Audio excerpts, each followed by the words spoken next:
My name is Arthur. In my 72 years, I've learned one simple truth. The loudest man in the room is usually the weakest, and real power never needs to raise its voice. Earlier today, a young man in an expensive suit made a fatal mistake.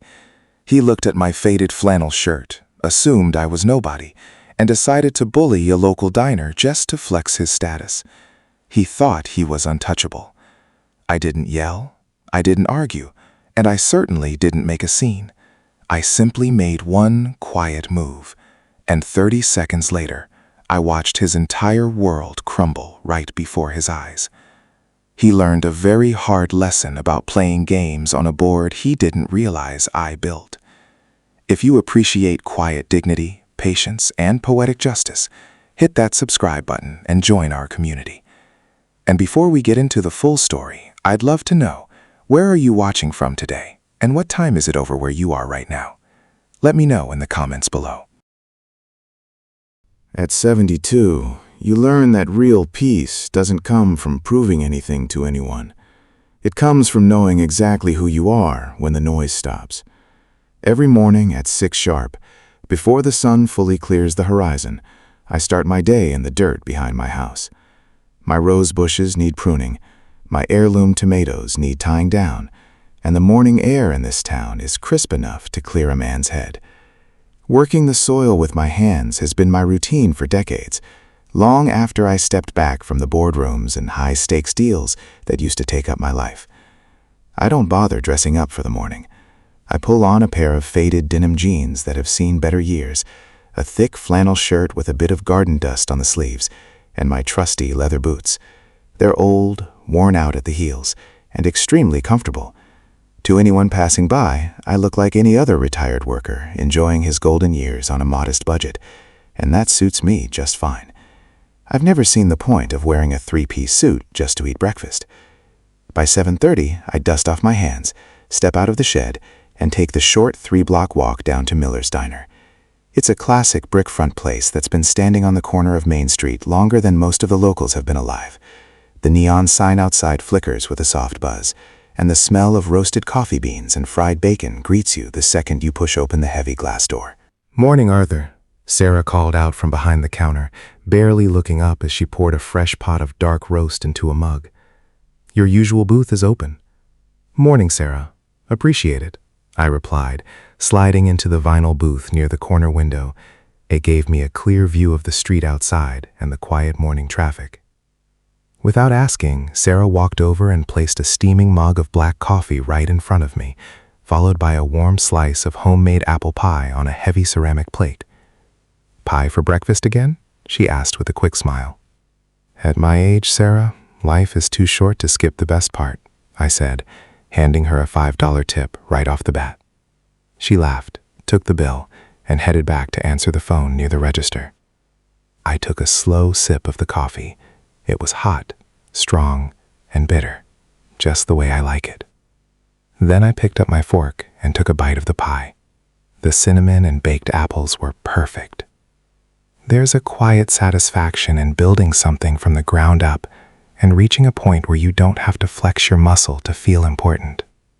Over 40 years of hard decisions, calculated risks, and quiet investments brought me financial independence long ago.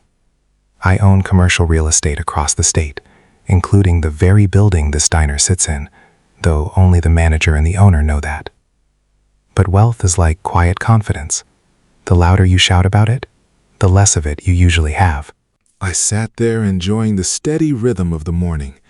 The bell above the front door chimed every few minutes as local construction workers, school teachers, and delivery drivers came in for their morning fixes. It was an honest, hard-working atmosphere. People respected each other's space, exchanged polite nods, and minded their own business. I finished half of my pie and let the warmth of the coffee settle in. Outside, the sun was finally high enough to cast long shadows down the sidewalk. It was shaping up to be a quiet, routine Tuesday morning. Or at least, that was the plan, until the bell above the entrance chimed louder than usual, accompanied by the sharp clatter of high heels and a booming, impatient voice echoing through the dining room. The bell chimed as 2 people walked into Miller's Diner, bringing an air of noise and impatience with them. I didn't need to turn around to know they weren't regulars. The sharp clack of high heels against the linoleum floor and the loud, booming voice of a young man announced their presence louder than necessary. I caught their reflection in the window glass. The man looked to be in his late 20s, dressed in a tailored designer suit with a flashy gold watch gleaming on his wrist. His hair was slicked back perfectly, and he wore dark sunglasses indoors. Beside him was a young woman wearing a high-end dress, oversized sunglasses, and carrying a handbag that probably cost more than a used pickup truck. They snapped their fingers impatiently at the young hostess who was stepping out from behind the register. They stuck out like a sore thumb among the tradesmen and teachers drinking their morning coffee. "Is there anyone actually working here?" the man called out, his voice carrying across the quiet room. "We need a private table immediately." Sarah paused behind the counter, holding a coffee pot. She gave them a quick professional look. "Hostess is bringing menus, folks. You can take any open booth." The couple didn't wait. They strutted down the central aisle, scanning the diner with visible disdain. Unfortunately for them, the only empty booth large enough to accommodate their baggage was the one right next to mine. The woman pulled out her seat, but as she did, her eyes fell on me. She stopped dead in her tracks, her nose curling up in immediate disgust. She looked at my faded denim jeans, the light dusting of dry soil on my flannel sleeve, and my scuffed leather boots resting on the floorboards. "Brad, are you serious?" she said, her voice dropping into a loud, deliberate whisper that easily traveled across the surrounding tables. "Is this place actually letting homeless people sit right next to paying customers now? This is disgusting." The man, Brad, looked down at me. He didn't mask his contempt either. He smirked, puffing out his chest under his tailored jacket. "Relax, babe. It's a cheap joint on Main Street." You can't expect high standards when anyone off the street can wander in. I kept my hands resting on the edge of the table, my fingers wrapped around my coffee mug. I didn't flinch, nor did I turn my head to give them the reaction they were clearly looking for. In my decades of business, I dealt with aggressive competitors, greedy partners, and high-stakes corporate negotiators. A pair of insecure social climbers trying to feel superior by degrading a working man was nothing new. It was a classic sign of weakness. People who rely on external labels because they have nothing of real substance underneath. Ashley sat down heavily on the vinyl seat, making a theatrical point of pulling her designer purse as far away from my side of the booth as possible. "I can barely breathe," she complained loudly, fanning herself with a laminated menu. "The smell of dirt and cheap grease is overwhelming. We should have gone to the club." "Don't worry," Brad replied, loud enough for the entire room to hear. "I'm not letting this ruined morning go. I'll get the manager over here right now to clean the situation up." Several regulars at nearby tables turned their heads, murmuring quietly among themselves. They knew me, but more importantly, they knew how to treat people with basic respect. The atmosphere in the diner shifted from warm and quiet to tense and defensive. Yet I remained completely still, taking another calm sip of my dark roast coffee. Brad thought he was asserting dominance in a small-town diner. He had no idea he was standing in a room full of people who valued character over cash, and he was about to make a very expensive mistake. Brad snapped his fingers violently toward the back corridor, his gold watch catching the overhead light. "Hey, manager, get out here right now!" Mark, the general manager of Miller's Diner, stepped out from his office holding a clipboard. Mark was a solid man in his late 40s who had managed the daily operations here for nearly a decade. He took one look at the tense atmosphere in the room and immediately quickened his pace. But instead of looking at the loud young man waving his arm, Mark's eyes instantly locked onto me in my booth. "Can I help you, sir?" Mark asked, keeping his tone measured and strictly professional. Brad stood up, buttoning his tailored jacket with a smug smile, convinced he was about to get his way. "Finally, someone in charge," Brad said loudly, leaning over the back of his seat. "Look at this situation. My girlfriend and I came in for breakfast, and you have this old vagrant sitting right next to us. His clothes are dirty, he smells like lawn mud, and frankly, he's ruining our appetite." Ashley crossed her arms, looking down her nose at me. He shouldn't even be allowed inside. You need to tell him to pack up his things and leave immediately, or at the very least, move him to the back near the kitchen where actual paying customers don't have to look at him." Mark froze. A look of total disbelief crossed his face, his eyes shifting from Brad's glossy designer sunglasses down to my worn flannel shirt, and then back to Brad. For a second, Mark looked like he couldn't process the sheer arrogance standing in front of him. He knew exactly who I was. He knew that I wasn't just a quiet senior citizen who came in for morning pie. I was the founder of the commercial investment group that owned the deed to this entire building, along with half the properties on this block. Brad mistook Mark's hesitation for reluctance to act. "Well, what are you waiting for?" Brad demanded, his voice dropping into a harsh bark.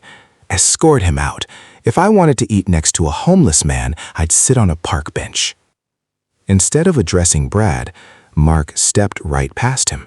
He stood beside my table, his posture straightening instantly with deep, genuine respect. "Is everything all right, Mr. Arthur?" Mark asked softly, completely ignoring Brad's presence. "Would you like me to refresh your coffee, sir? Or perhaps move you to the private back room where you can enjoy your morning in peace?" The shift in the room was instant. The respectful tone and the title, Mr. Arthur, echoed quietly across the nearest tables. I set my fork down, picked up my cloth napkin, and dabbed my mouth calmly. I didn't raise my voice or glare at Brad. A faint, almost imperceptible smile touched the corners of my mouth. In 40 years of business, I had learned that when an arrogant fool exposes his ignorance so completely, you never interrupt him. You simply let him keep talking while you calculate your next move. "The coffee is fine, Mark. Thank you," I said softly, my voice completely steady. "And the table is perfectly fine right here. No need to disturb anyone's morning." "Understood, Mr. Arthur," Mark replied with a firm nod. "Just let me know if you need anything else." Brad's face flushed red, the confident smirk disappearing from his face in a fraction of a second. He looked back and forth between Mark and me, utterly baffled by the deference being shown to an old man wearing dirty boots. He was used to money buying instant obedience, and he had just run headfirst into a wall he couldn't even see. Brad stood frozen for a second, his jaw slightly open, as he watched the manager show me genuine deference. In his mind, money and flashy clothes were supposed to dictate every room he walked into. To be ignored in favor of an older man wearing a faded flannel shirt was a direct blow to his fragile ego. His face turned a deeper shade of red, and he stepped closer to Mark, closing the distance aggressively. "Are you out of your mind?" Brad barked, his voice rising sharply, echoing off the diner's tin ceiling. "You're ignoring a paying customer for a guy who looks like he just crawled out of a ditch. Do you even know who I am?" Mark didn't flinch. He stood his ground, keeping his clipboard tucked under his arm. "I know you're making a scene in a quiet family establishment, sir. If you'd like to order, please take a seat. Otherwise, I'll have to ask you to leave." Ashley gasped loudly, placing a manicured hand over her chest. "Leave? Brad, are you going to let this low-class manager speak to you like that? This is ridiculous." That was all the fuel Brad's anger needed. He pulled out a black leather wallet, flipped it open with a dramatic snap, and pulled out a heavy metal card. He held it right in front of Mark's face, shaking it slightly to make sure the silver crest on the front was visible. "Look at this," Brad sneered, his tone dripping with arrogance. "I am a Tier 1 VIP member at the Grand View Club. I play golf with city council members and regional executives every single weekend. Do you have any idea how much money and influence I carry in this town?" I sat quietly in my booth, taking note of the name, the Grand View Club. It was the most exclusive country club and private dining establishment in the region, a place where corporate deals were closed, political favors were traded, and young executives paid exorbitant annual fees just to be seen in the lounge. What Brad didn't know was why the club had been built in the first place, or who owned the land beneath it. Brad wasn't done flexing his imaginary muscle. One phone call from me to the health inspector or the local business association, and I can have this cheap, greasy spoon shut down by noon, he bragged, raising his voice so the rest of the diner could hear every word. One review from my network, and your reputation in this city is finished. I have connections that can erase a small business like this overnight. Ashley nodded along, satisfied with Brad's display of power. That's right. You don't disrespect people of our status. Throughout his entire speech, I didn't interrupt. I didn't raise my voice, nor did I feel the slightest impulse to argue with him. When you've spent 40 years building real power, you learn that true authority never needs to scream to be heard. Men like Brad rely on noise because they lack foundation. He thought his VIP membership card made him untouchable.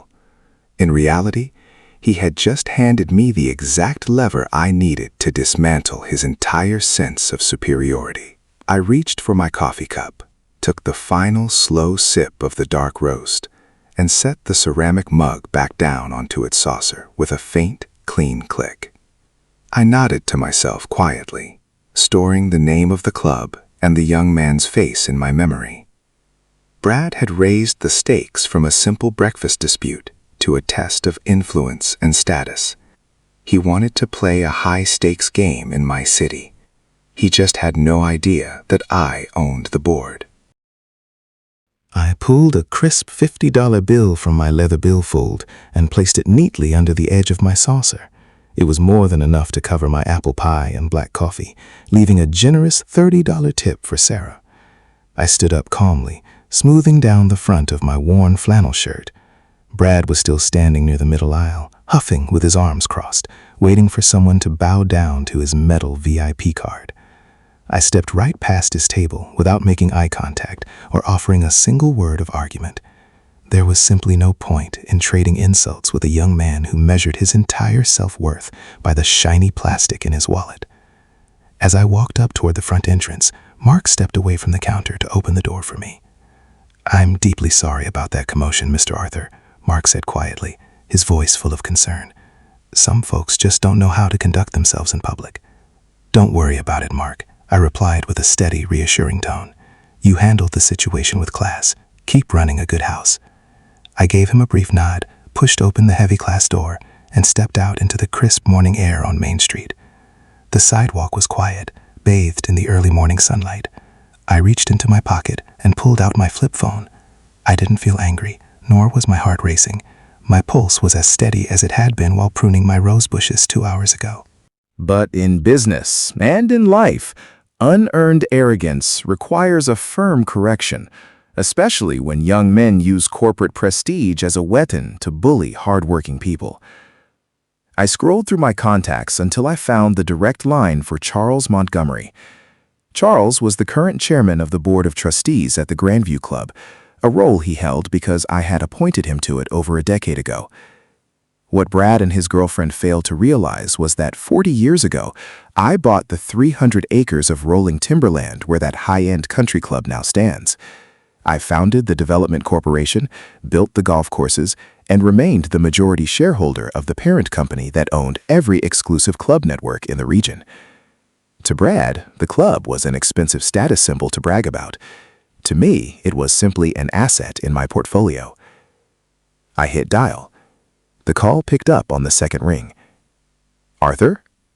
Charles's authoritative voice came through the speaker, instantly shifting to a tone of profound respect. "Good morning, my friend. It's rare to get a call from you this early. Is everything all right?" "Good morning, Charles," I said calmly, leaning against the fender of my vehicle parked along the curb. "Everything is fine, but I need a small favor handled immediately." "Name it, Arthur. You know you have it," Charles answered without a second of hesitation. "We have a Tier 1 VIP member named Brad," I said, my voice completely devoid of emotion. He is currently standing inside Miller's Diner on Main Street, throwing the Grandview name around to threaten local managers and degrade working folks.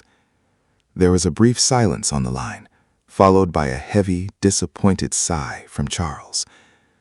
"That is an absolute violation of our member ethics code, Arthur. We don't tolerate that behavior. Precisely, I replied. I want his VIP access revoked immediately. Cancel his membership today, refund his remaining dues, and put his name on our permanent blacklist across all regional properties. We need to maintain the ethical standards of our members. Consider it done, Charles said firmly. I'm executing the revocation order right now. It will take effect in less than 30 seconds. Appreciate it, Charles. Have a good day, I said, and ended the call. I snapped my phone shut and slipped it back into my jacket pocket. Through the large front glass window of Miller's Diner, I could still see Brad standing near his table, holding court like a king without a crown. He was talking animatedly to Ashley, gesturing wildly with his hands and flashing his expensive watch as if he had just won a major victory. To him, asserting dominance over a local manager and a quiet old man in dirty work boots was a triumph worth bragging about. He had no idea that the real consequences of his actions hadn't even begun until I stepped out the front door. I stood on the sidewalk, taking a slow, steady breath of the morning air. Before I reached the driver's side of my car, Brad's phone vibrated violently in his pocket. I watched through the clear glass as he pulled out his slim, gold-cased smartphone. A confident, smug grin spread across his face as he looked at the screen. He likely assumed it was a business partner confirming a weekend golf match or an associate catering to his inflated ego. He swiped the screen with a dramatic flourish, pressed the phone to his ear, and turned toward the window with his chest puffed out. "Brad here," he barked into the receiver, his voice carrying clearly enough to echo off the walls inside. "I hope you're calling with good news about the private suite reservation I requested for this weekend." But as the voice on the other end began to speak, Brad's posture changed in an instant. The arrogant smirk on his face stiffened, then melted away into complete and utter confusion. The blood drained from his cheeks until he looked entirely pale. Whatever news was being delivered wasn't a courtesy call or a confirmation. It was an official, unyielding directive straight from the top of the corporate hierarchy, delivered without a single trace of sympathy. "Wait, what do you mean?" Brad stammered, his voice losing its sharp, commanding tone. He took a nervous step away from Ashley, who was watching him with a growing sense of alarm. "Revoked? What kind of mistake is this? I'm a Tier 1 VIP member. I pay $40,000 a year in annual dues." You can't just cancel my membership out of nowhere without giving me an explanation. He began pacing back and forth near the diner entrance, pressing the phone harder against his ear as if that might change the reality of the situation. His knuckles turned white around the casing. Ashley stood up from her seat, her expensive designer sunglasses sliding down her nose as she realized their comfortable world was suddenly crumbling around them. "On what grounds?" Brad practically shouted into the receiver, his former composure completely shattered into pieces. He sounded desperate now, like a man watching his social standing burn down in real time right before his eyes. "Who authorized this? I demand to know who gave this order. I have personal connections with half the board members. You give me a name right now." The caller on the line didn't hesitate, nor did he offer any apology for the sudden execution of the policy.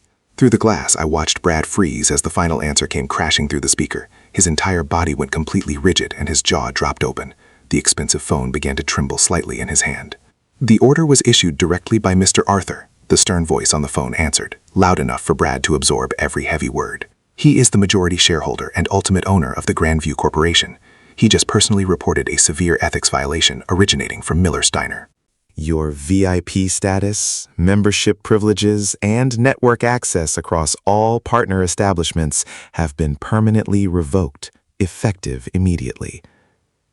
The line disconnected with a sharp tone. Brad slowly lowered the phone from his ear, looking completely stunned. His eyes drifted toward the glass doors of the diner, locking onto me as I stood quietly on the sunlit pavement outside. Brad stood frozen inside the diner, staring through the front glass as if he had just seen a ghost. The color had completely drained from his face, and his gold-cased smartphone hung loosely in his hand. Beside him, Ashley looked equally bewildered, her manicured fingers gripping her designer purse tight against her side. They had spent their entire lives operating under the assumption that loud voices, tailored suits, and VIP cards granted them total immunity. Now, In the span of 30 seconds, that carefully constructed illusion had utterly shattered right in front of everyone in the room. I turned my back to the diner window and walked casually toward my car parked along the curb. It wasn't a modern luxury sports car or a flashy SUV designed to draw stares. It was a 1968 Ford Mustang Fastback in midnight blue, impeccably maintained, polished to a mirror finish, and running as smoothly as the day it rolled off the assembly line. I built my fortune on appreciating things of lasting value, whether real estate, classic American engineering, or personal character. Trendy labels come and go, but true substance stands the test of time. Behind me, the glass door of Miller Steiner swung open with a sharp rattle. Brad rushed out onto the sidewalk, his polished leather shoes clicking against the concrete. The smugness that defined his demeanor just 10 minutes ago was entirely gone, replaced by a desperate, panicked urge to undo the damage he had caused himself. "Mr. Arthur," Brad called out, his voice cracking with anxiety as he hurried toward my car. "Please, hold on a second." I rested my hand on the chrome handle of the Mustang, turning to face him directly. My expression remained neutral. I didn't scowl, nor did I smirk with petty satisfaction. When you hold all the cards, you never need to gloat over a man who has lost his hand. "Is there something else, Brad?" I asked, keeping my voice quiet, clear, and composed. Brad stopped a few feet away, his chest heaving as he struggled to find the right words. "I had no idea who you were, sir," he stammered, wringing his hands together. "If I had known you were the owner of the corporation, I would never have spoken to you like that. Mr. Montgomery said you personally requested the revocation. This membership is critical for my firm's business deals. Isn't there any way we can fix this?" I looked him straight in the eye, letting the quiet weight settle between us. "That's where you're mistaken, Brad," I said softly, my words sharp and direct. "Respect shouldn't depend on who you think someone is or how much money they have in their bank account. You treat the dishwasher in the back with the same dignity you give the chief executive in the boardroom. If you only show basic courtesy when you see a title, you don't have character, you just have an agenda." Brad swallowed hard, unable to offer a single argument. Ashley stepped out behind him, looking down in shame as the local patrons watched the exchange through the window. "Consider this a lesson in the long game," I added, opening the Mustang's door. "Wealth isn't about looking expensive to people you don't know. It's about having the quiet discipline to conduct yourself with integrity wherever you step." I slid into the leather driver's seat, pulled the door shut, and turned the ignition key. The classic V8 engine came to life with a deep rumble that filled the quiet morning street. I shifted into gear, looked over at Brad through the open window, and offered him a subtle nod, a simple gesture of courtesy from a gentleman who had nothing left to prove. As I pulled out onto Main Street, leaving Brad and Ashley standing speechless on the curb, I checked my rearview mirror one last time. In America, you learn early on that real success isn't loud, and it doesn't need to wear a price tag. Clothes will never determine a man's true worth, and arrogance will always find the most elegant way to fall.